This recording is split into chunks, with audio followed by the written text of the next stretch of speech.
বাংলাদেশের জলসীমা থেকে দুটি ফিশিং বোট সহ ৭৯ নাবিককে জিম্মির ৩ দিন পর স্বীকার করেছে ভারতের কোস্টগার্ড। তাও আবার আসামির মতো করে ছবি প্রকাশ করেছে সামাজিক যোগাযোগ মাধ্যমে।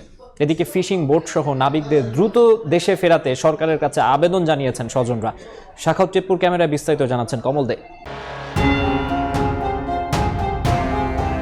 অবশেষে বুধবার দুপুরে সামাজিক যোগাযোগ মাধ্যমে ছবি প্রকাশ করে বাংলাদেশের দুটি ফিশিং বোট সহ ৭৯ নাবিককে আটকের বিষয়টি স্বীকার করল ভারতীয় উপকূলরক্ষী কোস্টগার্ড। অথচ সোমবার সকালে সুন্দরবন উপকূলের বাংলাদেশ জলসীমায় এসে ভারতীয় কোস্টগার্ড ৩৮ নাবিক সহ এফবি মেঘনা ৫ এবং ৪১ নাবিক সহ এফবি লাইলা ২ নামের ফিশিং বোট দুটি ধরে নিয়ে গিয়েছিল।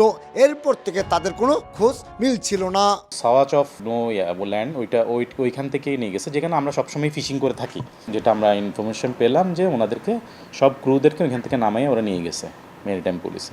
আমরা চাচ্ছি জিনিসটা মীমাংসা হয়ে আমাদের ক্রু সমেত যা অ্যাসেট আছে, যে ভ্যাসেলগুলো আছে, ওগুলো আমাদের দেশে ফিরিয়ে আনা। ভারতীয় কোস্টগার্ডের হাতে জিম্মি ৭৯ নাবিকের পরিবারের সদস্যদের দিন কাটছে চরম অনিশ্চয়তায়। নাবিকদের ফিরিয়ে আনার দাবি তাদের। আমাদের কোম্পানির জাহাজ এবং আমার বাগিনা সহ ৩৭-৩৮ জন মানুষ ওই জাহাজে বন্দী। কারোর সাথে যোগাযোগ করতে পারিনি এখন পর্যন্ত। ওর মা তো কেউ নাই, ওই একা এখন সংসারও চালাতে পারতেছে না আজকে দীর্ঘদিন। সবাইকে আমরা ফেরত চাই আর কি, সরকার কাছে এটাই আমাদের আবেদন। দুটি ফিশিং বোট সহ ৭৯ নাবিককে ভারতীয় কোস্টগার্ডের আটকের বিষয়ে এখন পর্যন্ত বাংলাদেশ কোস্টগার্ডের কোনো বক্তব্য পাওয়া যায়নি।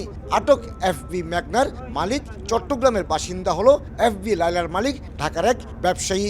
আর নাবিকদের সবার বাড়ি বরিশাল, ভোলা, রাজবাড়ী এবং সিলেটে।